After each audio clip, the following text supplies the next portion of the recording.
어, 제가 말로만 듣던 유명한 우리 대안교회 이렇게 와서 강단에 설 수 있는 영광을 허락하신 우리 대안교회 당회원 여러분들과 목사님 또 우리 교우들에게 영광스럽게 생각하며 감사를 드립니다. 할렐루야. 어, 여러분들에게 유익이 되고 또 교회의 비전에 큰 도움이 될 수 있는 소중한 기회가 되기를 바라면서 준비한 말씀을 전하겠습니다. 우리 김성환 목사님, 제가 우리 참된교회 부임했을 때 찾아오셔서 또 축복해 주시고 축하해 주셔서 대단히 감사합니다. 먼저 제가 말씀을 드릴 수 있기 위해서 어떻게 말씀을 전할까 하다가 먼저 저희 교회에 관한 영상을 보여드리고 거기에 관련된 얘기를 좀 풀어나가면 여러분들에게 제가 온 어떤 목적이 또 이렇게 이루어지겠다 이런 판단을 하게 되었습니다. 먼저 우리 방송실에서 제가 부탁드린 한 4분 정도 되는 저희 교회 창립 30주년 기념 영상입니다. 작년 12월 달에 있었습니다. 이 영상을 먼저 보시고 제가 말씀을 이어나가도록 하겠습니다.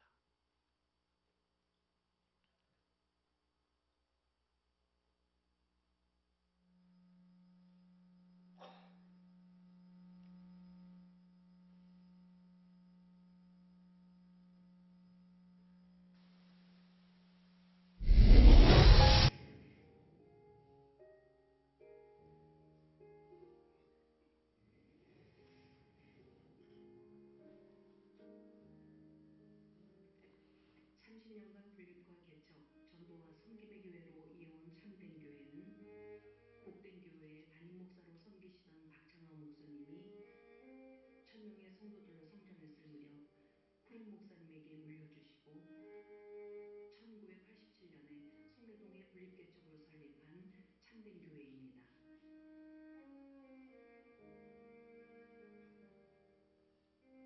이렇게 시작한 참된교회에 하나님께서 주신 분립개척의 사명으로 이듬해인 88년부터 분립개척을 시작하여 2012년까지 26년간 51개 교회를 분립개척을 하게 하셨습니다. 이 모든 것이 하나님의 은혜로 이루어졌습니다. 분립개척을 감당하다 보면 힘들고 어려운 일도 있었지만 피할 길과 감당할 만한 믿음의 능력도 주셨습니다.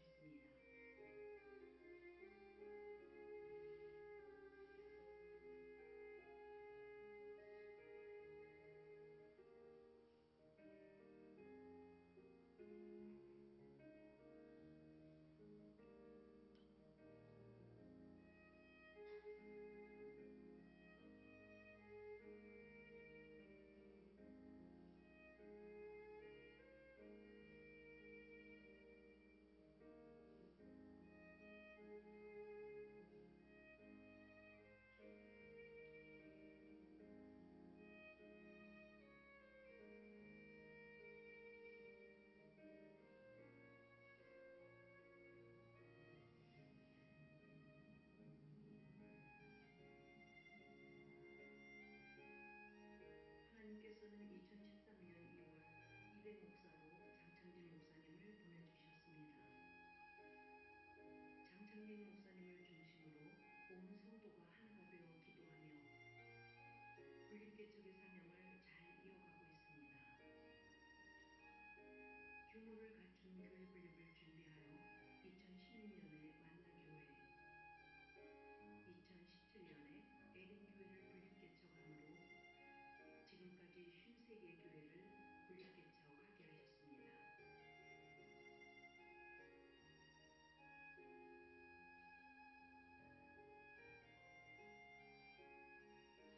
하나님이 함께하시는 참된교회는 하나님이 주시는 능력으로 기도하며 지경을 넓혀가겠습니다.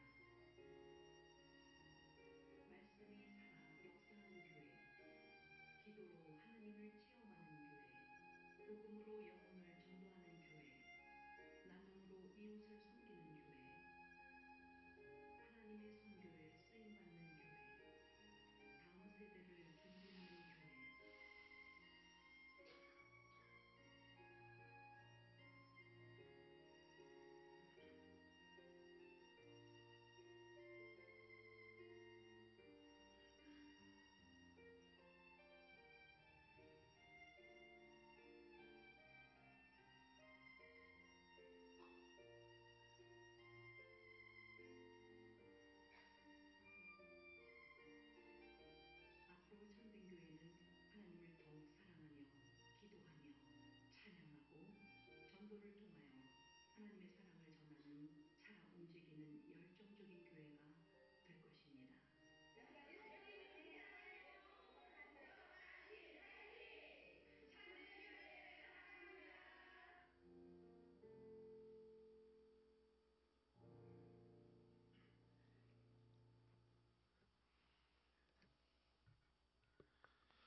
아, 저는 지금부터 5년 전에 2월 26일 날 2013년도 참된 교회 2대 담임 목사로 부임을 했습니다. 그 전에 저는 압구정동에 있는 소망교회에서 부목사로 5년간을 사역을 했고요. 그 전에는 영등포노회 목민교회 김동현 목사님 교회에서 8년간을 시무를 했었습니다. 근데 담임 목사님께서 참된 교회에서 목사님을 구한다니까는 한번 내봐라 이렇게 말씀을 하셨습니다. 그래서 저는 참된 교회가 어디 있는 교회인지를 전혀 몰랐습니다. 단적인 에피소드가 있는데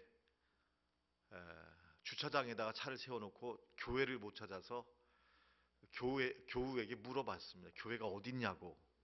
그랬더니 저기 가보라고 그래서 가서 교회를 찾은 적이 있습니다. 그만큼 저를 이렇게 담임 목사로 초빙하는 과정이 참 신기했습니다. 저는 참된 교회가 어떤 교회인지 이렇게 분립하는 교회인지도 몰랐고 그리고 어떤 규모의 교회인지도 몰랐습니다. 그래서 가서 면접 보고 설교 4부 예배 가운데 2번 설교하고 왔을 뿐입니다. 근데 제가 담임 목사로 결정이 됐답니다. 그래가지고는 제가 부임하기도 전에 위임 투표를 했는데 83%를 주셨습니다. 그래서 저는 부임하기도 전에 위임 목사로 이렇게 허락을 받아서 가서 2달 만에 위임식을 했습니다. 위임식을 하고 사역을 시작했는데요. 가서 깜짝 놀랐죠. 홈페이지도 그때는 없었고 전혀 교회를 알리지 않았습니다. 근데 성도들도 너무 많고 그리고 이 교회를 쉬운 한 개를 개척했고 또 영등포의 영상고등학교 정보고등학교라고 정보고등학교 중에 국내 1위를 해당하는 고등학교를 또 이렇게 운영을 하고 있었습니다. 또 알마티 카자흐스탄에는 장신대 신대원을 운영하고 있었고 굉장히 어깨가 무거운 교회였습니다. 그런데 그 교회를 부임하니까는 제가 선대 목사님 얼굴을 본 적이 없습니다. 27년 동안을 개척을 하고서는 부흥을 시키고 51개를 개척했는데 제가 교회에 부임하기 전에 모든 자취를 다 없애시고 노예까지 옮기셔서 떠나버리셨습니다. 원로 목사로서의 자격이 충분히 되시는데 그냥 저희는 이제 부천 노예인데 그 전에 있던 노예로 옮기셨어요. 그래서 김포로 가서 사시다가 거기서 개척을 하셨습니다. 그리고 그것도 이제 부목사 출신에게 물려주고는 지금 강화도 성모도에 가서 지금 살고 계십니다. 여러분이 저 같으면 어떠시겠습니까? 어안이 벙벙하다 그래야 되나? 정말 어리둥절하고 뭐가 뭔지를 모르는 게 제가 지금 경험하고 있는 우리 교회의 실상입니다. 왜냐하면 제가 그동안 경험했던 교회하고는 이제 완전히 패러다임이 다릅니다. 완전히 패러다임이 다른 교회에 제가 부임을 하게 되었습니다. 이름이 참된 교회입니다. 그래서 참된 교회에 부임을 해서 지금까지 하나님의 은혜로 만 5년이 지나게 되었습니다. 정말 부족하고 정말 모자란 것 투성이 있는 사람인데 정말 영광스러운 참된 교회 이대 목사가 되게 하셨을 뿐 아니라 지금까지 지내게 하신 하나님의 은혜가 너무 감격스럽습니다. 이 박창하 목사님은 자동차도 없으셨고 휴대폰도 없으셨는데 저는 갈 때 자동차도 사주시고 휴대폰도 쓰고 있고 하여튼 이런 좀 이렇게 목사님과의 목회적인 패러다임이 많이 다릅니다. 그런데도 교우들이 잘 감당해 주시고 있는데 제가 이렇게 참된 교회에 대한 서론격의 말씀을 드렸습니다만 이것이 저 영상에 있는 과정 속에서 일어난 일이라고 볼 수가 있겠습니다. 좀 박창하 목사님과 참된 교회에 대해서 좀 더 좀 설명을 드리도록 하겠습니다. 박창하 목사님 제1대 목사님이신데 박창하 목사님과 참된 교회가 유래하게 된 계기를 좀 말씀을 드릴 필요가 있습니다. 왜냐하면 이것은 좀 한국 교회사 쪽으로도 한번 길이 좀 남겨볼 만한 이야기가 되지 않았나 이렇게 생각이 됩니다. 박창하 목사님은 저기 영등포에 가면 고척교회라는 아주 큰 교회가 있습니다. 아십니까? 고척교회. 조재호 목사님이 2대 목사로 담당하시는 김재건 목사님이 1대 목사님이시죠. 김재건 목사님이 담임하실 때 그때 전임 교육자로 고척교회에서 사역을 하시다가는 개척을 한 교회가 바로 부천의 복된 교회라는 교회입니다. 아마 여러분들 어느 정도 아실 겁니다. 남기탁 목사님께서 사역하신 교회가 이 복된 교회입니다. 이 복된 교회를 개척하셨는데 1,500명 이상의 교회가 부흥을 했어요. 지금도 부천의 노회에서는 저희 교회와 함께 양대 교회로 자리 잡고 있습니다. 그런 이 복된 교회가 한 1,500명 정도 되는데 그 교회에서 빛된 교회라는 교회를 개척하셨습니다. 빛된 교회라는 교회를 개척하시고 두 번째 교회를 개척하시려고 기도를 하셨는데 하나님께서 말씀하시기를 이번엔 네가 나가라. 담임 목사이신 박창하 목사님한테 성령께서 음성을 주셨다는 겁니다. 이번엔 네가 나가라. 그래서 교인 100명을 함께 대동을 하시고 개척한 교회가 저희 참된 교회가 되겠습니다. 그래서 지금 100명의 교인들과 27년 전에 시작을 해서 개척한 교회가 저희 참된 교회다 이렇게 볼 수가 있습니다. 그러니까 역사적으로 보면 그렇게 자리를 물려주고 떠나시기가 그렇게 쉽지는 않은 거 아니겠습니까? 그런데 박창하 목사님 그렇게 하셔서 참된 교회를 개척하셨는데 이 참된 교회에서 우리 총회가 만사운동을 전개한 적이 있습니다. 만사운동. 1만 교회 400만 성도 운동이죠. 그게 만사운동이죠. 그걸 했을 때 부천에서 이 사명을 감당하겠습니다 해서 박창하 목사님 참된 교회를 통해서 한 해에 약 3개 교회 정도를 개척을 하셨습니다. 27년간 두세 개 정도 교회를 개척을 하셔서 지금까지 이제 박 목사님은 51개 교회를 개척하셨습니다. 그렇게 해서 이 교회들이 성장을 해서 부천 노회를 낳았습니다. 부천 노회를 낳아서 현재 부천 노회 모든 임원들이나 노회장님들은 대부분이 저희 교회에서 나간 분들이 그 역할을 감당하는 자립 노회가 되었습니다. 그렇게 해서 우리 참된 교회는 커다란 나무가 되기보다는 숲을 이루는 교회가 되자 이런 목사님의 목회 철학을 따라서 지난 27년간 이렇게 분리개척의 사명을 감당하게 되었습니다. 제가 참된 교회를 부임하자 교인들의 변화에 대한 욕구가 아주 컸습니다.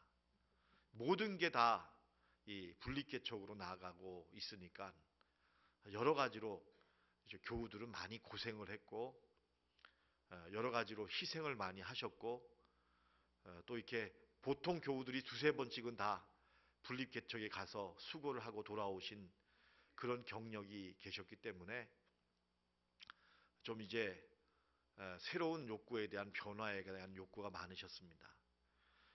그리고 또 한 가지는 우리 교회의 이 분립개척의 전통은 계속되어야 된다. 이런 그런 어떤 연속성에 대한 그런 욕망도 있으셨습니다. 그래서 저는 좀 어깨가 무거운 사람으로 이대 목사로 갔어요. 여러분 혹시 아십니까? 이대 목사의 그 비애를 아십니까? 예, 예. 저는 또 어른이 안 계시니까는 이보가 어떻게 왜 이렇게 되는지에 대한 영문을 모르는 그런 상황에서 5년 동안 있다 보니까 아마 우리 김 목사님 저를 봤을 때 머리 색깔이 검었을 건데 지금은 이제 거의 반백 비슷하게 이렇게 흰머리가 많아질 정도로 축복을 받았습니다. 이렇게 하면서 지금까지 5년 동안 제가 목회를 하는 가운데 있는데 그간에 저는 많이 개척은 못하고 5년간 2개 교회를 개척을 했습니다. 그리고 약 100명 정도의 성도님들이 지금 파송이 되어서 예배를 드리고 있는데 지금 그렇게 되어 있습니다. 이분들은 박창환 목사님 때 계셨던 부목사님들이십니다. 그분들이 다 지금 개척을 해서 나가서 계시는데 제가 한 가지 좀 큰 충격을 받은 에피소드를 하나 소개를 하려고 합니다. 제가 와서 이 개척 분립에 관한 모델을 점검을 하자라는 욕구가 많았습니다. 그래서 전국에 개척 분립을 한 교회들의 사례들을 벤치마킹을 쭉 다 했습니다. 그리고 또 우리 교회 분립개척의 역사 중에 장점이 뭐고 단점이 뭐다 이런 것들을 다 파악을 해가지고 분립개척 규정안을 만들었습니다. 그래가지고는 이걸 당회에 제출하면서 지금은 이제 개척 분립을 하더라도 비용이 많이 들어가지 않습니까? 비용이 많이 들어가서 저희가 한 분이 개척을 하는데 좀 비용이 좀 많이 들어갈 것 같습니다. 그래서 과거에 비해서 좀 분립 개척에 들어가는 비용을 좀 대폭 상승을 해서 상향 조정을 해서 당회에 제출을 했는데 제가 깜짝 놀란 것은 이 정도면 충격을 받으셨겠지 할 정도로 좀 이렇게 올려서 냈는데 나중에 결과를 보니까는 거기에 5천만 원을 더 붙였어요. 장로님들이. 거기에 5천만 원을 더 붙여가지고는 한 분당 3억을 하고 2년간 사례를 드리고 또 이번에 항존직으로 피택이 돼서 안수를 받으면 무조건 1년간 다녀오고 여러분들 아시다시피 이제 권사, 장로, 안수 집사 되신 분들만큼 열심히 있고 충성하고 헌금 많이 하고 중요한 직분을 가진 분들이 어디 있습니까? 이분들이 한 100명 정도가 나간 겁니다. 이렇게 되니까는 참 저는 이제 부임해가지고 열심히 해서 성장해 놓은 모든 열매가 하루아침에 그냥 글로 하루아침에 떠나가고 교회 학교는 선생님들이 없어가지고 난린 거예요. 저희 딸이 대학교 2학년 때 하루는 울먹울먹 하면서 왔어요. 아빠, 엄마, 권사님이 분립개척을 간대요. 근데 이분이 영유아부에서 20명을 맡고 있었어요. 아이를. 거기다가 그 엄마, 아빠, 할머니까지 상대를 했던 베테랑 권사인데 무조건 떠나라고 해서 떠나버리고 이제 갓 대학에 들어간 저희 딸한테 이걸 다 맡기라고. 네가 다 맡으라고. 내가 이걸 어떻게 하냐는 거예요. 아빠 나 죽고 싶대요. 이래가지고는 저희가 교회가 참 많이 휘청이라기보다는 참 이렇게 당황스럽더라고요. 많이 당황스럽습니다. 힘들었죠. 이 헌금은 헌금대로 줄고 인원은 인원대로 나가고 그러니까 나갈까 말까 하다가 그 참에 또 그 기회에 또 흔들리는 사람도 있고 이렇게 되니까는 제 목회가 좀 꺼지는 듯한 푹 꺼지는 듯한 느낌이 들었습니다. 게다가 데리고 나가면서 감사할 줄 알았는데 감사가 없어요. 이건 당연한 겁니다. 당연한 거예요. 와, 그러니까 이 뒤에 남는 저는 참 상처가 크더라고요. 마음이 아쉽고. 근데 찍소리만 하면 그게 또 흠이 돼요. 목사님 욕심이 많다. 뭐 이래가지고는 단단히 연단을 받고 경험을 했습니다. 작년 연말에 그렇게 저렇게 해가지고 이제 정책당회를 준비하면서 이렇게 저를 전체적인 통계를 내봤습니다. 그랬더니 제가 그래도 이게 낫겠구나. 그래도 이게 하나님이 기뻐하시겠구나 하는 생각이 들었던 것은 새 교회가 다 더해 보니까 인원이 훨씬 많아졌어요. 할렐루야. 예, 인원이 훨씬 많아졌어요. 헌금도요. 저희는 겨우 맞추려고 하다가 조금 부족했는데 다 더해 보니까 훨씬 헌금이 많아요. 할렐루야. 예, 또 저희 교회도 처음에는 일꾼이 부족했는데 또 열심히 전도하자. 열심히 전도하자. 이렇게 이제 애절하게 일을 하다 보니까는 또 새 가족들이 많이 와요. 그래가지고 또 이렇게 어느덧 자리가 또 빈자리가 가득 차는 이런 모습을 보게 되었습니다. 그래서 이게 분리개척이구나. 이게 분리개척의 묘미구나. 그리고 내가 이렇게 힘들어하는 데는 내가 문제가 있었다. 내가 그동안 비교적 큰 교회에 있으면서 목회를 하다 보니까 나도 모르게 젖었던 이 목회적인 고정관념이 있었는데 이게 좀 문제가 있었구나 이런 생각을 해보게 됩니다. 현재 저의 솔직한 입장을 말씀드리면 좀 기왕에 하려면 크게 했으면 좋겠습니다. 차라리 교회를 아예 처음부터 되도록 큼지막하게 아예 좀 교회를 분립하면 어떻겠는가. 그렇게 좀 도전적으로 좀 더 이 교회를 개척해서 차라리 분립하고 싶다. 이런 마음으로 저희가 지금 지내고 있어요. 저희 목회자들이 이제 다 새로 오신 분들입니다.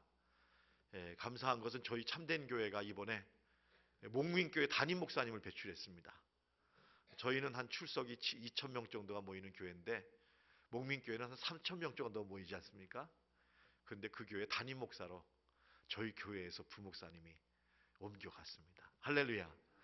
이렇게 하나님께서는 열심히 하다 보니까는 이런 경사스러운 일들도 많이 주셔서 이제 저희 교회가 부천에 있지만 저희 교회에서 부목사님을 뽑는다 그러면 얼마나 많이 오시는지 모릅니다. 이렇게 오셔서 열심히 하려고 노력하는 모습을 보면 참 모든 게 합력하여 선을 이루고 있다 이렇게 봅니다. 솔직히 말씀드리면 저는 이런 걸 여러분들에게 말씀드릴 자격이 있는 목사는 아니에요. 참된 교회 5년밖에 되지 않았고 이 분리개척에 있어서는 저희 교회 성도님들이나 장로님들에 비하면 제가 한참 모자라는 사람이고 이런 사람인데 우리 김성환 목사님께서 또 이런 비전과 꿈을 가지고 나누기를 또 원하시고 또 우리 대한교회가 목사님과 함께 또 그런 경험을 가지고 계신 것을 보면서 이런 말씀을 좀 나누는 게 서로 간에 은혜가 되겠고 유익이 되겠다라고 생각이 들어서 이 말씀을 드리게 됩니다. 저로서도 이 참된 교회에 와서 참 많은 것을 배우고 있습니다. 큰 교회를 일구어서 아들에게 물려주거나 대물림을 하는 교회도 참 많은데 저는 정말 와서 목사님 손 한번 잡아보지 못하고 이렇게 저 나름대로 그냥 목회하는 교회라는 것 자체가 어떻게 보면 우리 한국 교회사에 참 보기 드문 그런 사례라고 할 수가 있겠습니다. 이런 우리 참된 교회 이야기 속에서 우리가 발견할 수 있는 어떤 영적인 교훈이 있거나 또 이것이 하나님이 기뻐하시는 뜻에 어떤 점에서 부합할까라고 생각하다가 이 환대의 영성에 대해서 여러분에게 함께 나누는 것이 좋겠다. 이렇게 말씀을 생각해서 오늘 본문 말씀을 가지고 환대하는 자는 환대하리라. 내가 환대하리라. 이런 말씀을 여러분과 함께 나누고자 하는 것입니다. 이 환대, 영어로는 hospitality, 이 환대라고 하는 이 환대는 환영하는 것입니다. 웰컴, 어서 오세요라고 하는 것입니다. 우리 한번 옆에 분에게 인사하실까요? 어서 오세요. 네. 성도 여러분, 우리 대양교회 문을 열고 들어오는 새 가족들이 오실 때, 낯선 분이 오실 때 어서 오십시오. 이렇게 환영하시기를 바랍니다. 제가 오니까 우리 장로님들이 주차 안내봉을 표시를 해주시면서 환대를 해주셨는데 참 은혜로웠습니다. 이렇게 환영해 주셔서 너무너무 감사합니다. 이 환대라는 게 뭐냐면 헨리 나우엔의 정의를 좀 자막을 띄워주시면 환대라는 것은 낯선 사람에게 자리를 마련해 주는 거다. 또 폴 크리스틴이라는 여성 신학자에 의하면 환대는 기독교적 손대접은 이득을 얻으려 하거나 야심을 갖지 않고 지극히 작은 자를 영접하는 것이다. 영접하는 것. 이것이 환대라고 하는 것입니다. 히브리서 13장 2절 말씀을 우리 한번 다 같이 읽어보겠습니다. 13장 2절을 시작. 손님 대접하기를 잊지 말라. 이로써 부지 중에 천사들을 대접하는 이가 있었느니라. 손님 대접입니다. 이게 환대인데 여러분 이 구절이 어느 맥락인지 아십니까? 아브라함의 맥락입니다. 아주 뜨거운 여름 대낮에 아브라함이 어찌 보면 그늘에 피해서 오수를 즐기고 있을 법한 시간인데 길 가는 나그네 3명이 문 앞에 있는 겁니다. 집에 좀 들어오기를 원하면서 기다리고 있는 겁니다. 여러분이 하나님이신지 하나님이 보내신 천사인지는 모르겠으나 아브라함의 집 앞에 3명이 서 있자 여러분 아브라함이 얼마나 환대합니까? 어서 오시라고. 어서 오시라고. 여러분 그분들에게 나무 그늘에다가 자리를 깔고 여러분 어떤 송아지를 잡았죠? 황소를 잡았나요? 부드러운 송아지를 잡았나요? 예? 송아지를 잡았잖아요. 예. 얼마나 부드럽고 맛있었을까요? 예? 여러분 송아지를 잡았더래. 그리고 급히 빵을 구우라고 하고 하면서 여러분 극진하게 대접을 합니다. 낯선 자. 여러분 3명이나 되면 경계심이 나올 법도 하지 않습니까? 또 한 가지는 아유 이 더운데 나 옷 벗고 자려고 그러는데 이제 찾아오면 어떡하냐고. 여러분 얼마나 좀 표현해서 죄송하지만 부담스럽고 귀찮겠습니까? 오늘 구역장 권찰 헌신 예배신데 우리 대한교회는 신방을 받으시면 집에서 받으십니까? 교회에서 받으십니까? 식당에서 받으십니까? 네? 집에서 하세요? 이야 대단하십니다. 여러분 요새 교회 제가 이제 부목사 시절에는 대부분 집에서 하다가 어느 대목에선가부터는 식당에서 해요. 예. 제가 여전히 있던 압구정 소망교회에서는 대부분 집에서 안 하고 무슨 한정식집 뭐 이런 데서 이렇게 모여서 신방을 하는 경우가 많이 있었습니다. 여러분 이 아브라함은 자기의 집을 개방하고 낯선 사람을 모셔다가 극진하게 대접을 했습니다. 여러분 근데 아브라함이 이렇게 대접을 할 때 아내는 얼마나 힘들었겠어요. 여러분 그리고 이 3명 대접한다고 송아지 한 마리가 날아갔습니다. 큰 재산이 하나가 없어진 거예요. 축이 난 거예요. 여러분 이것도 얼마나 사실은 솔직히 말하면 좀 이렇게 손해입니까? 여러분 그런데 말이죠. 제가 한번 가만히 따져봤어요. 아브라함이 이 3명을 대접했는데 아브라함이 대접한 다음에 아브라함이 받은 축복을 여러분 한번 기억나는 대로 한번 따져보십시다. 자, 내년 이맘때쯤에 뭘 낳으리라? 아들을 낳으리라. 여러분 대접한 결과 아들이 생겼어요. 손해예요? 축복이에요? 여러분 같으면 대접하시겠어요? 안 하시겠어요? 10번이라도 합니다. 10번이라도.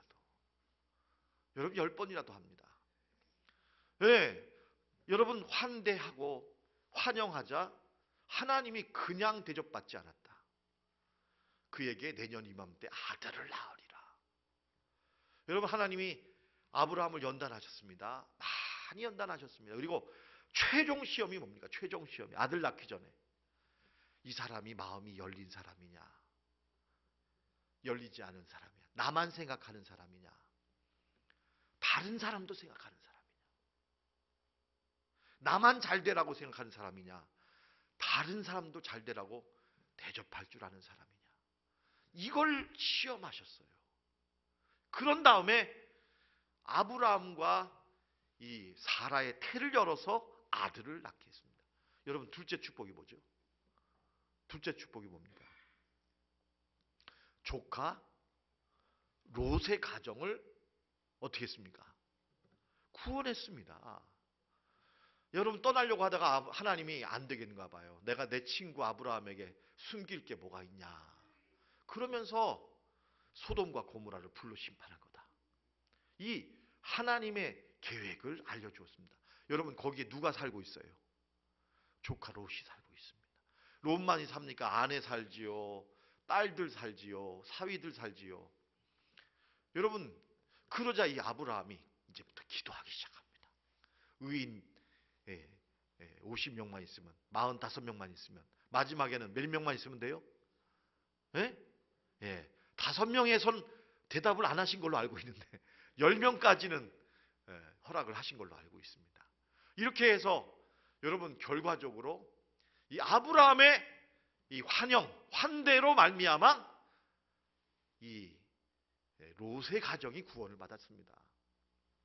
자, 여러분 이 정도 되면 이 환대라는 것이 굉장히 중요한 축복이라는 것을 알 수가 있습니다.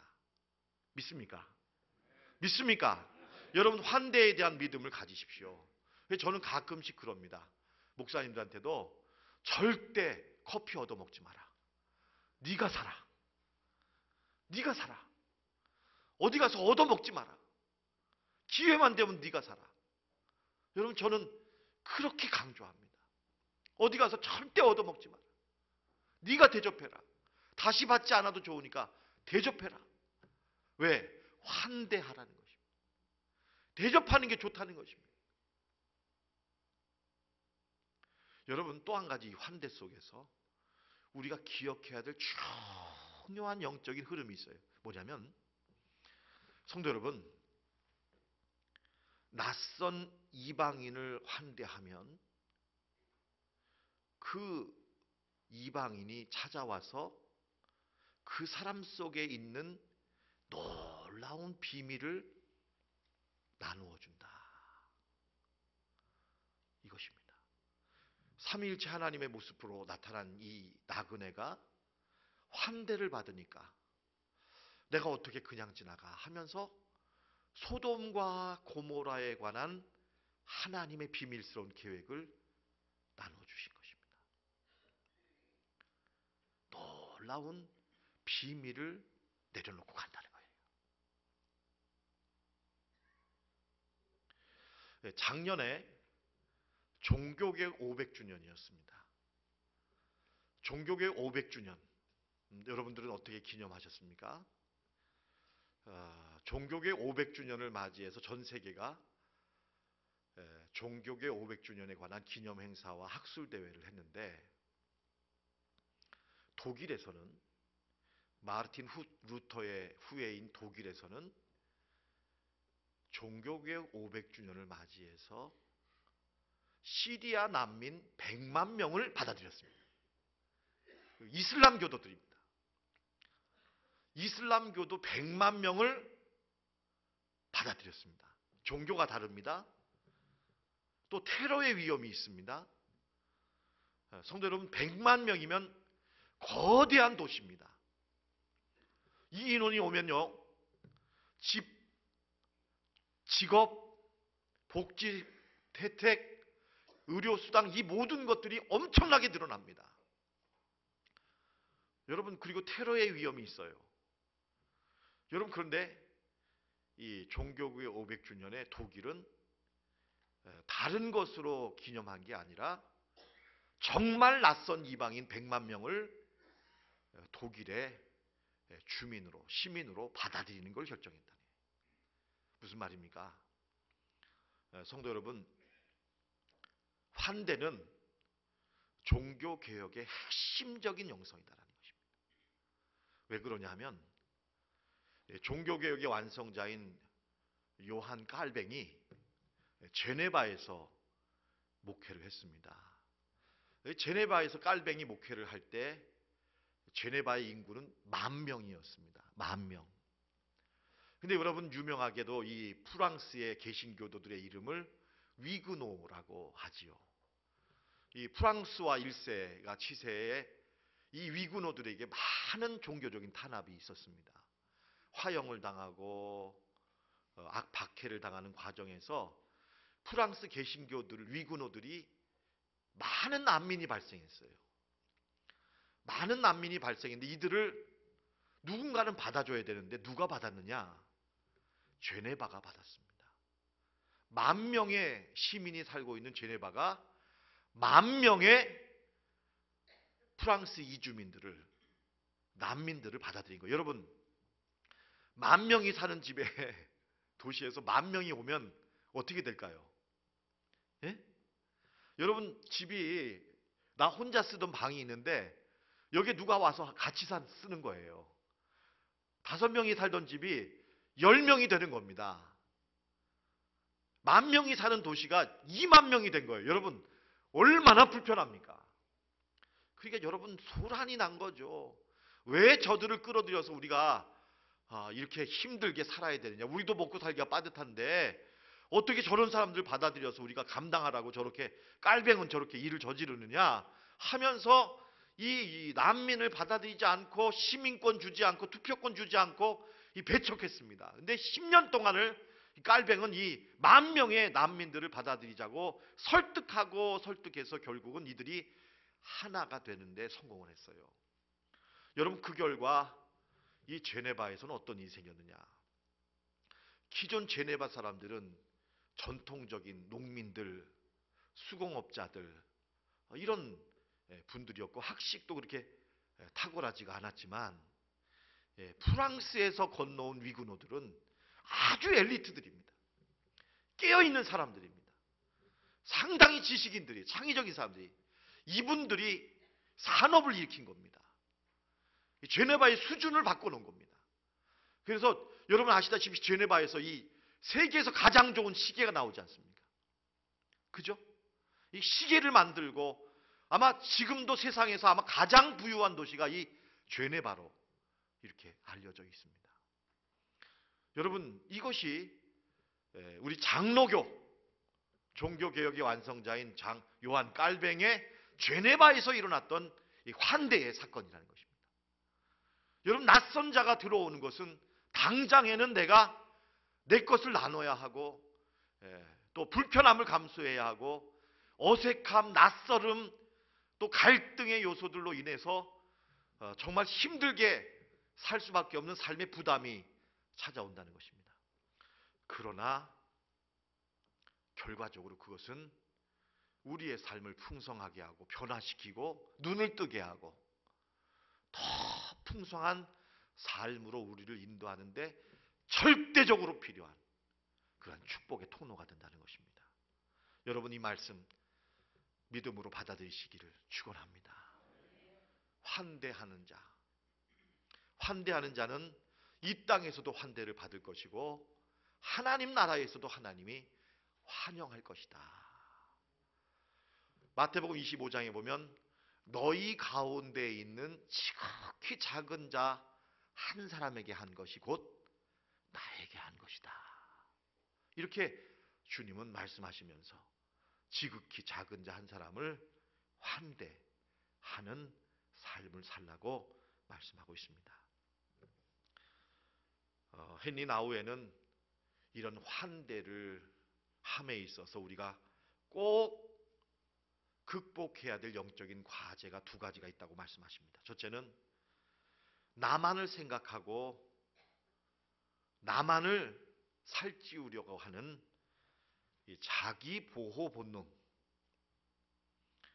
자기 소유만을 무한 증대시키려고 하는 이 성장주의적인 탐욕, 이러한 욕심을 해결해야 된다. 둘째는 경쟁하려는 마음과 논리를 벗어버려야 한다. 경쟁하려고 하는 마음, 이것을 벗어버리라는 것입니다. 지금 우리 사회의 영적인 특징 중에 하나는 적개심입니다. 우리 적개심에 관한 자막을 좀 보여주시면 좋겠습니다. 적개심을 가리켜 호스티스라고 이렇게 합니다. 호스티스. 근데 이 호스티스라는 이 적개심이 바로 환대라는 말로 변화되는 것입니다. 한 글자만 가볍게 이렇게 호스페스라고 합니다. 호스페스. 호스티스가 호스페스로 바뀌는 거. 남을 향한 의심과 적개심이 변해서 환대가 되도록 하는 것. 이것이 우리의 사명인 줄로 믿습니다. 오늘 구역장님 권찰리 헌신 예배를 드리는 가운데 있지만 여러분들과 또 우리 교회가 해야 될 일이 뭘까요? 바로 세상이 가지라고 하는 적개심의 논리를 다 벗어버리고 그들을 오히려 환영하고 받아주고 영접하는 그러한 삶을 사는 것인 줄로 믿습니다. 이것이 오늘 이 예배를 통해 모이시고 사명을 결단하시기 위해 모이신 여러분들에게 주시는 주님의 메시지인 줄로 믿으시기를 축원합니다. 기도하겠습니다.